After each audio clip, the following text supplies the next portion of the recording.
இது டிசம்பர் 27ஆம் தேதி ரெக்கார்ட் பண்ணுறேன்.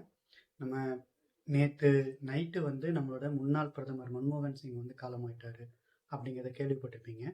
அவர் இந்த நாட்டுக்கு செஞ்சதில் ஒரு பெரிய ஒரு பொருளாதார சிற்பி அப்படின்னு சொல்லலாம்.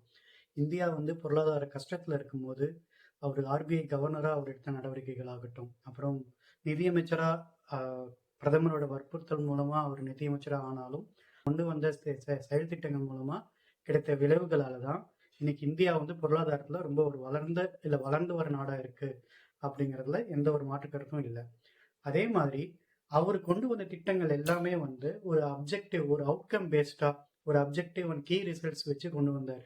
ஐடியில் இருக்கவங்களுக்கு நான் சொல்றதோட அந்த டாபிக்ஸ், அந்த டேர்ம்ஸ் தெரியும். இது முடிக்க மற்றவங்க செஞ்சதுக்கும் இந்த ஒரு பிரதமர் செஞ்சதுக்கும் ஏகப்பட்ட வித்தியாசம் இருக்கு. அந்த வகையில மன்மோகன் சிங் தனித்து சேர்கிற ஒரு தலைவராக தான் நான் பார்க்குறேன். நவீன இந்தியாவோட பொருளாதார சிற்பி அப்படின்னு இவர் சொன்னாலும் அது மிகையாகாது.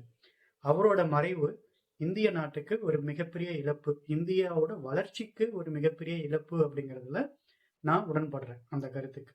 இந்த வீடியோ ஒரு ஷார்ட் டேர்ம் வீடியோவா இருந்தாலும் இதுக்கப்புறம் நம்ம சேனல்ல அடிக்கடி வீடியோ வரும் அப்படின்னு சொல்லிட்டு இந்த வீடியோவை இங்க முடிச்சுக்கிறேன்.